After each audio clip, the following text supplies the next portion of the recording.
Hello everybody, this is James here, also known as StarCraft. Come and rat out of your stereo speakers and get excited everybody, because I'm bringing to you an old, I think it's a bit of an old game, but nonetheless it is between two fantastic players. In the spotting in the right, we do have LiquidHUK, the red Protoss here. He's just going to be getting a few probes. And up here we do have IMNestea, excuse me there, as the blue Zerg, getting his drones on. So no cheesy 6-ball, that's not surprising at such a high level. So we'll see what happens here. This map is very close in terms of air, so if you did something like that, maybe you got some Phoenix, it'd be quite easy to harass because it's a very short distance. But if you look at the ground part here, it does take a while, not that long, but a fair while to get over there. So favoring the air superiority on this map. But we'll see what happens.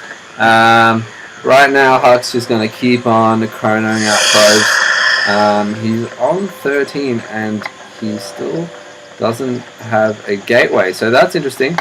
Getting a gateway at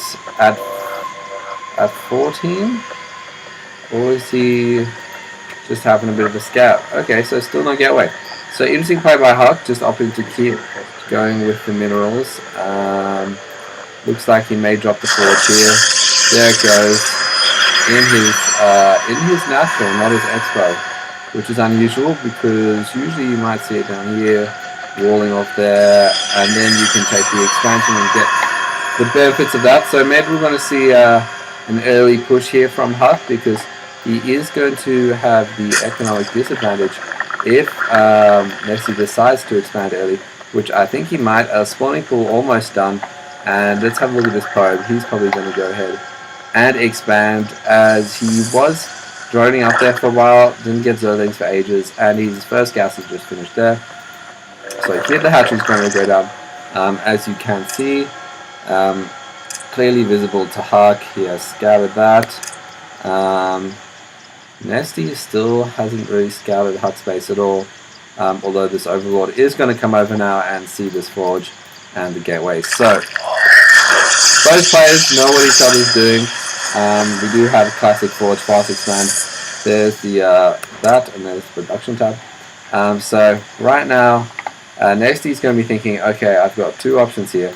Either I can go for a 2-base all-in and get a whole bunch of lings, which would be really stupid because the forge is going to be completing that warfare and the cybercores are announced. So most likely he's just going to go take an early third expansion, which is something you do see at quite high-level games like this one quite often. Still on the one gas there. And Huck now has both gas, so probably going to see some early tech, maybe even a cybercore. I mean, not a cybercore, sorry, a stopper, which would be very interesting because, as you can see, it's very close, these two bases, by air, and if you have a few voids here, there's nothing yet to defend it, and right now, I do believe there's just a queen, and he has gotten a few lings out as well, so not very good against air. See the Zels there competing the wall in, and he is going to be chronoing out that gateway research, which is very important upgrade. Nestea, though, has scouted his whole base. So this probe's going to be coming here, checking out, seeing what's going on here, seeing if there's a roach warren, which there isn't, or if the double gas has been taken, which means maybe mutas or something like that. This queen's just going to be able to clean this up. Going for some melee attack, which you don't see too often. Taking those up pretty quickly, and he is going to be scouting those things as well. So fairly well defended here by... Ooh, what is this? Nexus going down for Huck. So he is not going to go for some sort of all-in. Going to be playing a bit safer. Going for more of a macro style here. Getting his second Nexus at about the 6-minute mark. I might even... Oh, that's speed, sorry guys. I don't know how to lower this anymore. That's a bummer. Anyway, I might actually just pause it here for a second. Sorry guys, I just wanted to change a few things. So there you go. Okay, what's going on here? These sentries are going to be moving out with this out. I don't have the name bar up for you guys in this game, just because it's an older version of StarCraft, so it's not up yet. Yeah. See here, HUK is going to continue promoting our code as he has his expansion has been built here. Probably see him bringing down a few codes. Here they are to improve his income, which you can see here is favoring Nestea quite heavily because he does have both bases already being mined out or completely saturated. But right now Nestea looking pretty good on 2 bases. Roach 1 has come down, so he is going to be getting roaches. That is going to be good coupled with those lings, because right now HUK does not have a lot to defend us. He's got his cannon on the high ground. That's a smart move. But the force fields going down are going to be slowing down those roaches, which is pretty epic. But there is going to be a surround on the lings there. So yeah, we'll see what happens here. The Stalkers here are going to try and complete this wall in, but we'll have to be able to hold this off. We see here the roaches may be able to sneak through if they decide to. This cannon is very... force field's going down. They're really blocking off while this cannon is just doing the damage. And if we look here, Nestea does not have high ground there. So he can't attack. Sorry, my mistake. He can't attack those cannons. So you see what happens. All these sentries going to go down, or is he going to be able to force field this? He is pulling off codes here, but it looks like basically does have enough more units for him now. He's got enough to hold this off, so we'll see what happens. But yeah, this is looking pretty sick so far. Basically, as you saw, Nestea went for 2 base, kind of not really an all-in, but quite an early push, which is a good timing there for Nestea. How many gateways do we have here? So we have a 4 gate, pretty standard. Actually, yeah, no, I believe it's actually 6. 1, 2, 3, 4, 5, 6. Yeah, 6 gates. Sorry. So HUK is, I think he's. I'm gonna hazard a guess and say that HUK right now is in the lead, just because usually when you're going against Protoss as a player, you want to have that 1 base extra advantage, just because Protoss units are so strong, and force fields against these kind of first tier units are very effective. But you can, as you saw before, blocking off those roaches and those lings, kind of what a 1 HUK game. You see his observer here. He's going to be going out. He's going to be scouting Nestea's base here. He is here going to be checking to see if he has taken his high yield, just in case. But he is going to see there is an army sneaking over there, so they are not going to get away. Ooh, what are they doing up here? Oh, these lings, also came down their stuff. How's this observer doing over here? He's just going to be chilling. You still don't really see any overseers in this game. So basically this observer is just going to be seeing everything that Nestea is doing. Oh, and we do have the Spire. So Mutas are in the house. Goddamn mutas. I fucking hate them as Protoss are.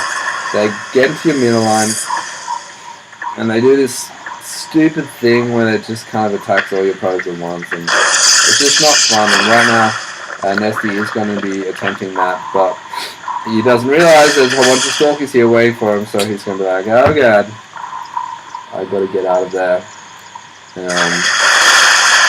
But we do see these mutas just going to be harassing as much as they can, trying to take up the side of the core there, but that is not going to work out because the stalkers are there to defend. So bit of back and forth. Finally, you can see on the left in the mini-map there that Nestea has taken his third and 4th expansion, I believe, leaves. So double expanding, making up for being on 2 bases for so long. Personally, I think that's a pretty smart move because right now HUK is in a bit more of a defensive mode, still just chilling on these 2 bases, getting up his stalker count. Basically because he's worried, like he sees these. He doesn't know that IMNestea is a lair and possibly getting a hug, and then possibly Broodlords, which would be devastating right now. Super OP unit Broodlords. They come into your house, climb through your windows, raping you up. That's how they roll. See these cannons in place there by HUK, just so the meters know not to fuck with them. But he is going to go in and try and take one of them out, but it doesn't work out because there's a shitload of stalkers just chilling here, so that's pretty silly. The Robo is not being used at all, which is unusual, and we don't even have a support phase. Oh, Temple of Archives, interesting. So he is going to be utilizing the fact that he has about 7 walk gates. Getting Temple of Archives. His gas is pretty low though, so I don't know how useful that Temple of Archives is going to be. You know what we might be seeing is DTs, which would be a very smart play, because all of these expansions here are unguarded to DTs. They don't have any overseers, they don't have any detectives. And in general, I don't really see any overseers on this map, so DTs would be very smart indeed. And even if he did get an overseer, it would take, you know, quite a while to get over here or to be warped in. So yeah, these DTs could prove to be a very smart move. IMNestea's just going to keep trying to mass up mooders here, so he can kind of break through the stronghold here. But these cannons are here, and they kind of give HUK enough time to say, hey man, blink on over here because there's a bunch of mutas. And basically when they arrive, the mutas are going to run away, and then HUK's just going to put some more cannons down. There you go. And if we look at the unit loss card here, it's actually super duper even, so that's not fun enough. Supply, oh god, IMNestea supply is way more than HUK's. Usually Zerg do have a bigger supply, but as you can see right now he's on 5 bases, so he's got a shitload of lava on the field, and they're just going to be pumping up his supply. He's going to be running lings trying to harass this this expo for IMNestea, which, I mean, for HUK, which is really vital for him to hold on to because it is a high yield, and he is only on 2 bases at the moment. You can see that he didn't go for DTs, he actually went for high tempos, so we may see some epic storms, which again is a sweet decision because storms and these meters can pretty much, you know, almost 1 or 2 shotgun, especially with those stalkers backing them up. So pretty smart play here from HUK. I think even though IMNestea does have a huge supply advantage and it's got a shitload more bases, I'm still going to say HUK is in the lead in this game. Just maybe also because I'm profiles and I favour him. On paper, he's definitely not in the lead. Look at that supply discrepancy. Look at that income discrepancy. But I wouldn't count HUK out too early. What is this amulet thing, man? That is an old version of the game. I don't even know what that is, but I always see it in these old stuff. Anyway, so here come these elves with the sentries. Stalkers back them up. Upgrades at 1-1, which is pretty average come the 17 mark. These mutas have 1 attack, and Zergling's also at 1-1. So upgrades are even, but still low. These high tempos back here are going to get ready to do some epic storms. This observer is basically the MVP of the game because it's kind of seen everything, and because there's no overseers, it hasn't been taken out, which I don't know why it's been taken half head. Whoa, look at that storm, big damage there, but these things are going to attempt to run through and get into this mineral line. Actually they're not, they're going to get intercepted by these stalkers, so. No, right now, IMNestea's unit competition just sucks balls against Cobalt. Because he does have mass responses, and do aid mutas, and so do these storms. So I don't really see what IMNestea can do right now. He needs to change his tech a bit, man. He needs to get Broodlords, he needs to get Infestors and Corruptors. Corruptors, Broodlords, and Infestors, I feel like those 3 units in combination are kind of the best Omni composition for Zerg. especially going